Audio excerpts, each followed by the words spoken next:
La Biblia dice en Números 27-28 que el Señor le dijo a Moisés: toma a Josué, hijo de Nun, que es un hombre de gran espíritu. Noten esta palabra o esta frase: es un hombre de gran espíritu. Pon tus manos sobre él y haz que se presente ante el sacerdote y ante toda la comunidad. En presencia de ellos le vas a entregar el mando.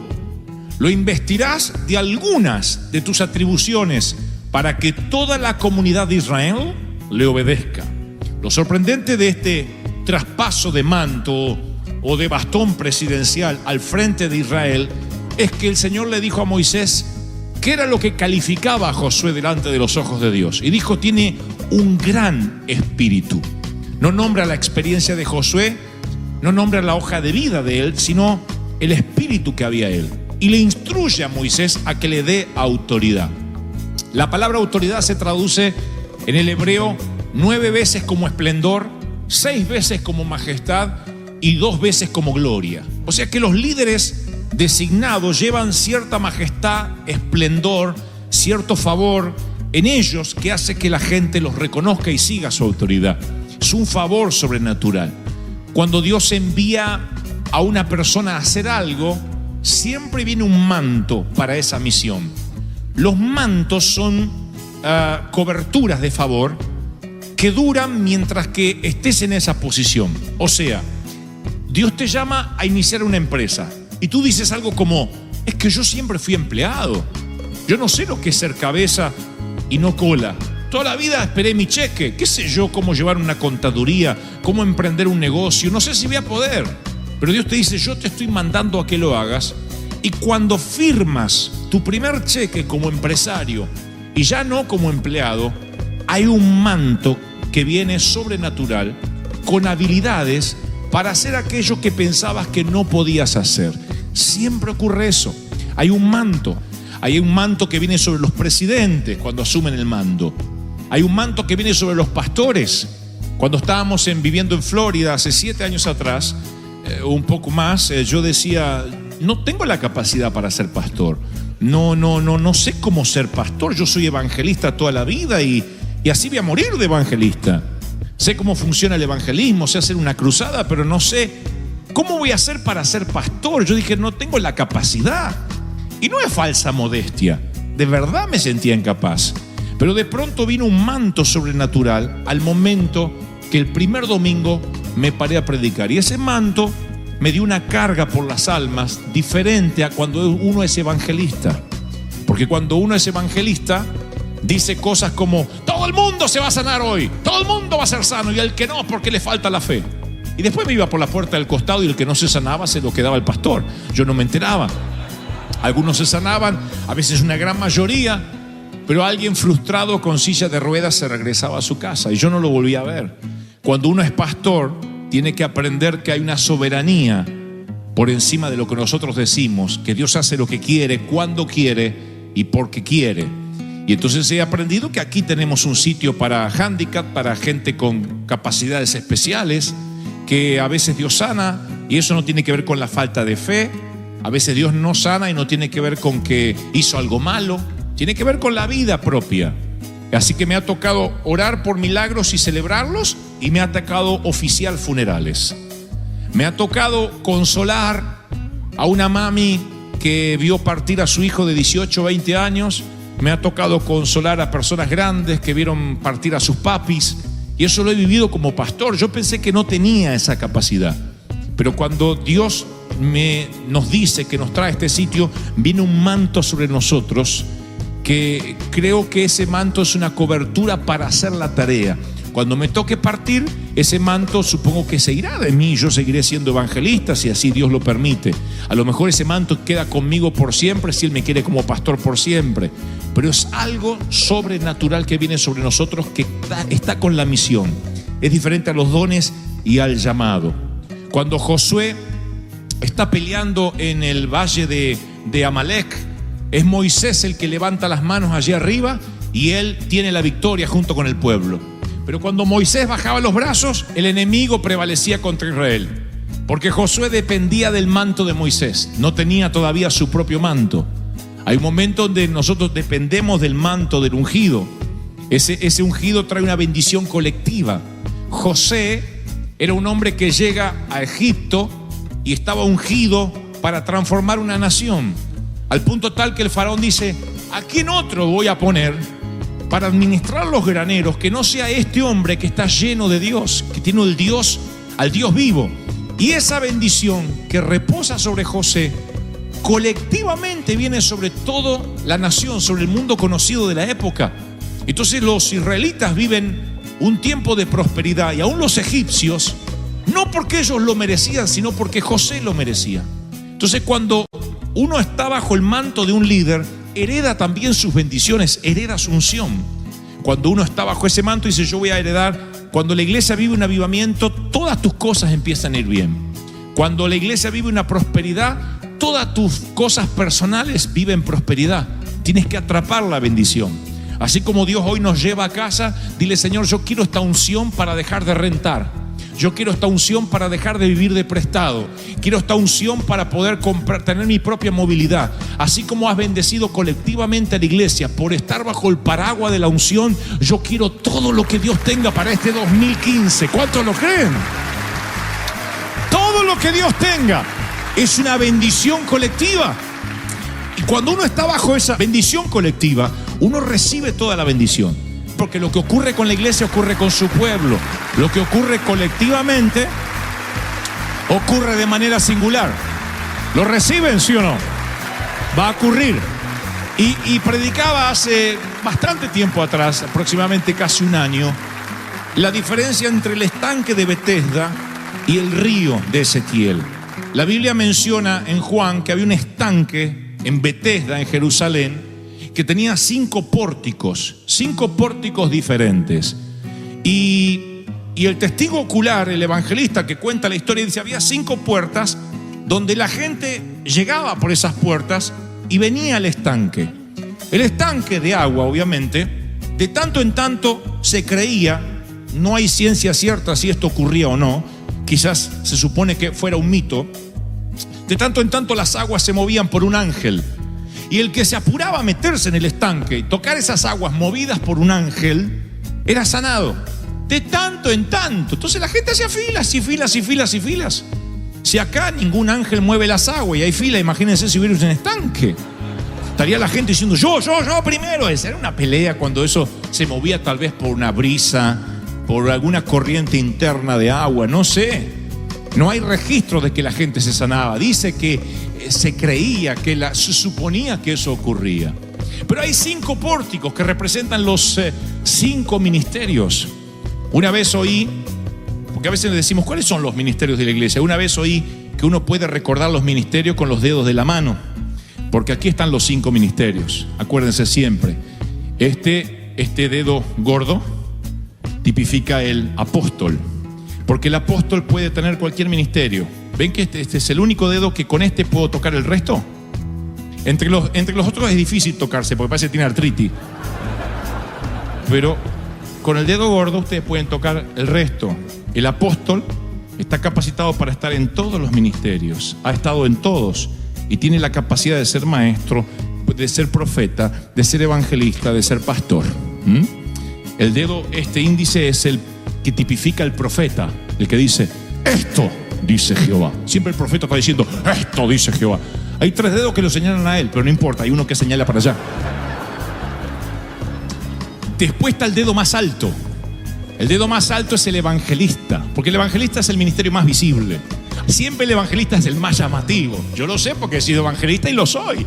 Siempre es el más llamativo y se hace una cruzada, es como un show y aparece. Es el dedo que más se ve en una mano, ¿no? Este dedo, donde los que estamos casados tenemos un anillo, es el pastor.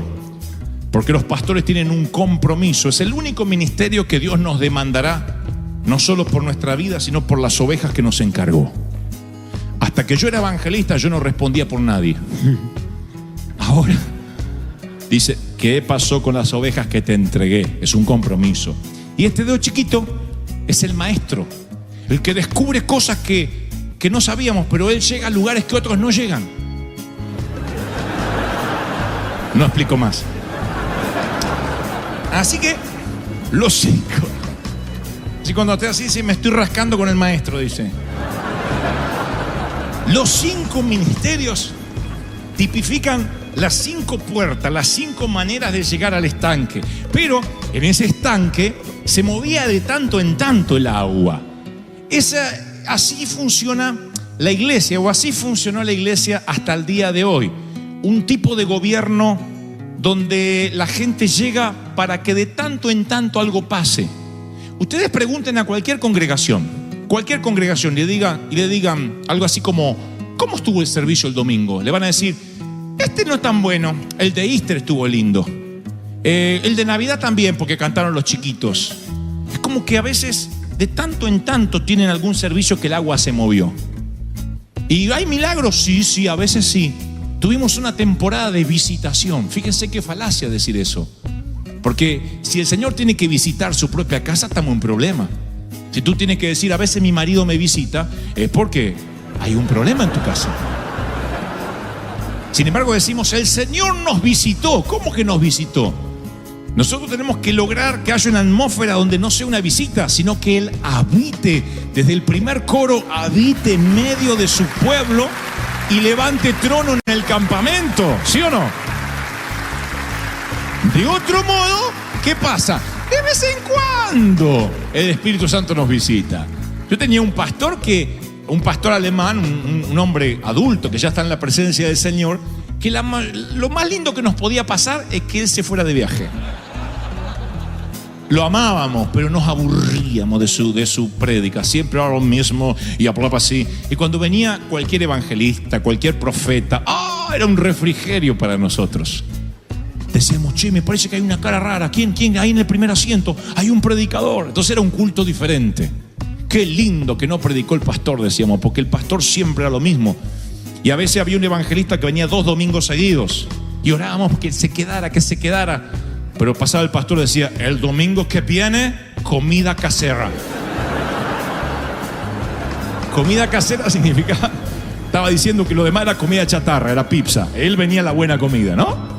Así que decíamos: ¿y este año cómo estuvo la iglesia? Y tuvimos 3-4 cultos buenísimos. Los demás, aburrido. La gente bostezaba.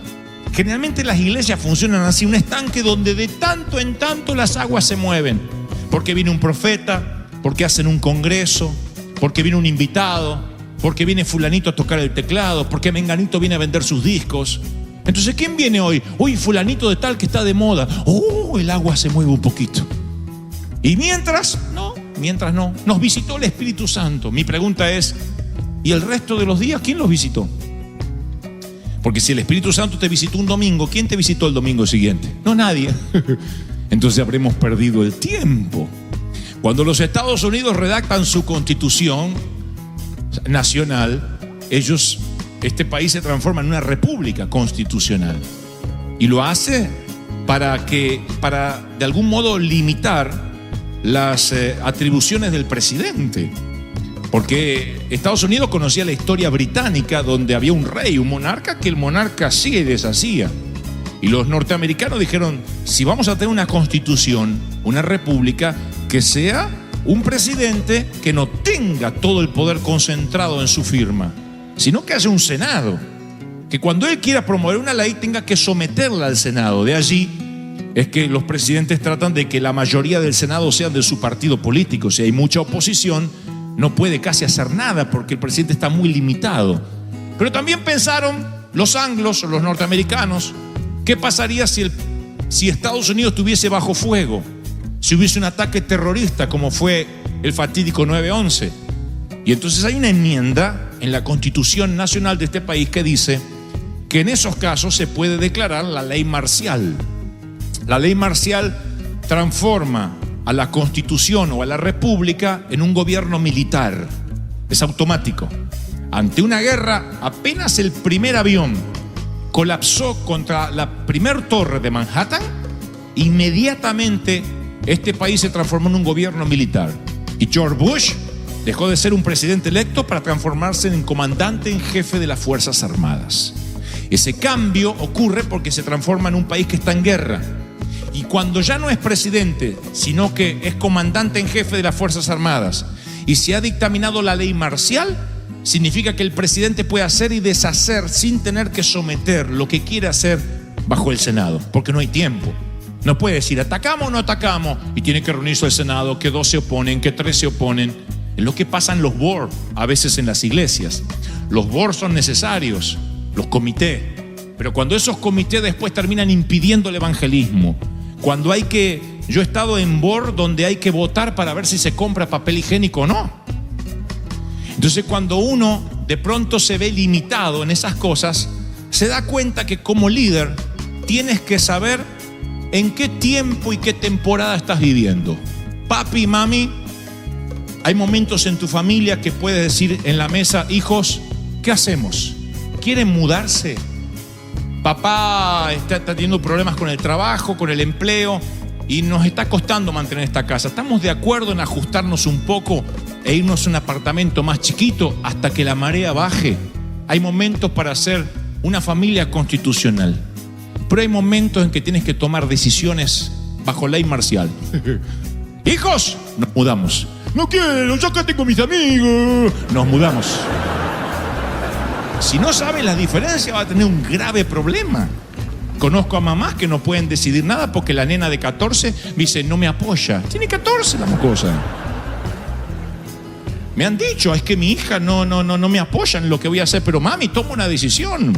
He hablado con padres que dicen, me encanta esta iglesia, pero a mi hijo de 8 no le gusta, así que no puedo venir. Hay momentos que tú tienes que saber cómo gobernar en ley marcial y cuándo preguntar. Tú puedes preguntar qué película vemos, la de Rambo o la de Winnie Pooh, pero no puedes preguntar a qué iglesia congregarte a un hijo de 8 años, ni siquiera un hijo de 17, ni a uno de 21. Si vive bajo tu techo y come tu comida y no paga renta, está bajo el manto de los padres, bajo la cobertura de los padres, ¿sí? Está bajo tu manto, bajo tu cobertura. Mientras que no pague, mientras que no sea un inquilino. Mi mamá decía, esto no es un hotel. Esto no es un hotel para que usted venga y salga cuando quiera. Pero yo decía, pero yo ya tengo 19. Sí, pero esto no es un hotel. Si tiene 19, se aguanta y se paga solo y se lava los calzones solo. Pero acá no me deja el calzoncillito para que yo se lo limpie y después diga, tengo 19. Se lava los calzones y vive solo. Así que dije, no pienso más en la independencia hasta más adelante. Porque está bajo la cobertura de los bebés, de los viejos. Entonces, cuando estamos bajo cobertura, uno tiene que saber que hay momentos que hay ley marcial. Y hay momentos que yo consulto a los pastores, ¿qué hacemos? ¿A dónde vamos? ¿Cómo vamos a hacer esto? Y hay momentos que decimos, esto es lo que hay que hacer. No hay duda, porque tenemos un rema, una palabra profética de Dios. Y llegó el momento en que Dios nos dice, ya no son un estanque, van a ser un río. Ezequiel tiene una visión y dice, yo vi un río que salía del altar y que a medida que se alejaba del altar ese río, se hacía cada vez más profundo. No solo más profundo, sino que a donde iba ese río saneaba, crecían árboles alrededor, el ganado podía beber, y ese río iba y salía y se hacía profundo, y había un ángel que medía la profundidad del río, y al principio eran los tobillos, luego la rodilla, luego la cintura y después los lomos. Y después ya perdí pie y tuve que nadar, dice en la visión Ezequiel. Un río es diferente al estanque. El estanque dice, vengan acá ovejas, porque al pastor lo siguen las ovejas. Y la estructura gubernamental del pastorado es como el estanque de Betesda. La gente se encuentra ahí para un encuentro sobrenatural. ¿Quieres ser salvo? Ven a la iglesia. ¿Quieres ser sano? Ven a la iglesia. ¿Quieres cambiar de vida? Ven a la iglesia. Ahora, una iglesia de Río es una iglesia que llega y la gente dice, estos que trastornan las ciudades acaban de llegar también acá. Y cambian la sociedad, cambian los colegios, sacan la prostitución, sacan las drogas, las maras, las pandillas. Es un río. ¿Me siguen, sí o no? Es un río. Y dice que hay muchos peces y todos los que nadan en él reciben sanidad. Hay fruto todo el tiempo, no por temporada. No hay visitaciones del Espíritu, hay un Espíritu habitando. Por eso el Señor quiere que tengamos 24 horas abierto la arena, 365 días al año, 7 días a la semana. Porque alguien necesita a Cristo a las 3 de la mañana y va a haber un pastor ahí de turno para atenderlo. Alguien se siente solo a las 5 de la mañana y va a haber un monte de oración. Porque somos un río. Aceptamos el desafío de no ser una iglesia que congrega, sino una iglesia que envía, una iglesia apostólica. Hoy en día creemos que apóstol es un título que algunos ostentan. Yo soy apóstol. Yo no soy apóstol, apenas soy pastor por un error de papeleo en los cielos. Así que yo no es que estoy buscando que me digan apóstol. Lo que estoy tratando de decir es que River Church es una iglesia apostólica. ¿Por qué? Porque apóstol era un término político romano. No nace de la iglesia la palabra apóstol. Los romanos conquistaban, invadían, como los griegos, como otros tantos países invasores. Ellos invadían un país y cuando lo invadían plantaban la bandera, nacionalizaban su moneda. Inmediatamente después enviaban un cónsul. Ese cónsul se instalaba en una embajada y desde esa embajada el procónsul trataba de culturizar a fuerza de educación, a fuerza de fuego, sangre y espada, pero culturizaba el país que estaban conquistando. Les enseñaban el idioma, les decía cómo iban a vivir ahora, cuál era la ley romana. El trabajo de ese cónsul se llamaba apostolado. El César mandaba a apóstoles en sus embajadas. Decir apóstoles como decir ahora embajador, senador, mayor.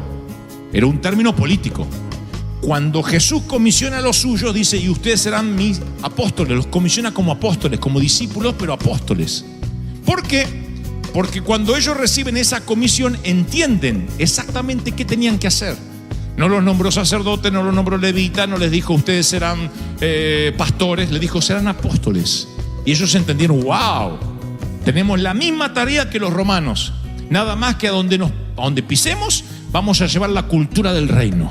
Donde nos paremos vamos a traer la cultura espiritual. Entonces salieron como Rambo con el cuchillo entre los dientes. Y a donde iban se paraban y decían, yo vengo a conquistar, a traer la cultura del reino. Esa es la misión que Dios le ha dado y le está dando a River Church. Que a donde vayamos, llevemos la cultura del reino.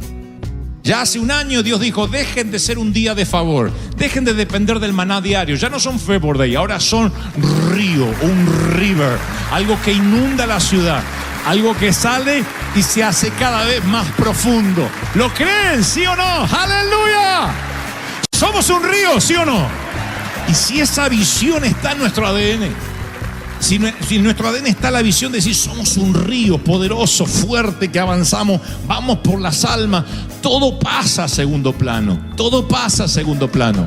Digo, Señor, no nos permitas nunca olvidar que se trata de salvar gente, de pagar nuestro derecho a vivir. Haz algo, iglesia amada, que sea más grande que tú mismo. Búscate algo que te cueste muchos años lograr. Búscate un sueño que sea más grande de tú mismo y que te tome el resto de tu vida. Y cada mañana que te levantes, dile, Señor, ayúdame a alcanzarlo. No permitas que el tedio, que la obligación, que el falso sueño americano te quite la verdadera pasión, que es ser un río, que es inundar donde tú vas. Sea que seas artista, profesional, empleado, yo oro siempre para que donde Dios te lleve seas un canal de bendición. Seas bendición para la gente que se acerque a ti, que pueda ser bendición a donde vayas, que eso pase en tu hogar, que eso pase en tu compañía, en el banco donde trabajas, donde limpias, donde friegas, que allí el Espíritu Santo esté contigo diciendo yo soy un canal de bendición. La sirvienta de Naamán, la esclava de Naamán, estaba allá quizás maldiciendo estar allí. Esclava, no recibe remuneración, tiene que obedecer, limpiar la mugre de unos señores, unos amos que ni siquiera son su nacionalidad, de los invasores de su nación. Sin embargo, en un momento ella entiende que está allí para ser un canal de bendición y un canal de sanidad para Naamán. Y le habla a la esposa y le dice, lavando las ropas de su marido, he descubierto que hay rastros de sangre en su ropa íntima. Lavando los calzones de su esposo, ella arriesga su vida con decir eso. Pero fregando los calzones de su marido me di cuenta que hay sangre en las partes donde rozan sus ingles. Tiene lepra, ¿verdad? A usted se le paga por lavar calzones, no por opinar. Ya sé, pero conozco un hombre. Conozco un hombre que quien está bajo su cobertura recibe sanidad, recibe unción. Dígale a su esposo que hay un profeta que puede sanar de su lepra. Dígale a su esposo, la esclava se arriesga, pero por ese riesgo se transforma en un canal de bendición para Naamán. Dios te ha puesto en un lugar, no sé dónde, pero para que seas canal de bendición. Eso es ser un río. No es solo venir el domingo a ver que Dios me use, sino cuando tú salgas de lunes a sábado, cuando no estés en el servicio, que Dios te use para bendecir, para dar una palabra. Abre los ojos en el mercado. No solo diga, a ver la verdura que me gusta, ¿dónde están los tamales? Además de eso, mira, observa, porque eres un apóstol, porque eres un cónsul, porque eres un embajador para llevar la cultura del reino donde te paras. Y hay mucha gente necesitada llorando, no solo en los aeropuertos, en los hospitales, en las calles, gente necesitada. Detente delante del homeless, detente delante de la mujer que llora en un banco. Abre los ojos. Tú podrías ser el agente de cambio para alguien. La última estación antes que alguien se pegue un tiro y se suicide. Algún día Dios nos dirá de aquellas oportunidades que dejamos pasar, aquellas veces que callamos y no hablamos, aquellas veces que por vergüenza dijimos que predique el pastor. No, somos una iglesia apostólica, somos un río. Y cuando entendemos esa responsabilidad, se cumple lo que dijo Isaías. He aquí, reconstruirán las ruinas antiguas, restaurarán los escombros de antaño, repararán las ciudades cuyos concejales dice que están como ciudad fantasma. Levantarán los escombros de aquellas ciudades que fueron olvidadas y cuyos gobernantes dicen: todos los que decían tener a Dios no fallaron. Pero aquí tú llegarás y levantarás los escombros de generaciones y serás un río. Y cuando llegues a ese lugar vas a sanar el ganado, los árboles que crecen a la ribera. Será un movimiento tan grande que nadie hablará de la iglesia de Dante Gebel. Nadie hablará ni siquiera de River Church. Dirá: ha llegado un grupo de gente diferente. Están en todos sitios, en las aldeas, en los pueblos, en los shopping, en los malls, en las calles. No sé de dónde son, pero reconozco que tienen al Dios de Israel, al Dios vivo. Dios está con ellos. ¡Oh! Aplaudan al Señor del Señor. Diga: Señor, ese es el tiempo. Ley marcial. ¡A atacar, iglesia! La ley marcial me transforma en comandante en jefe de las Fuerzas Armadas. Y yo digo: vamos a conquistar Jericó. Mayor es el que está con nosotros. Mayor es el que está con nosotros. Ley marcial. Vayamos por ellos. ¡A por ellos!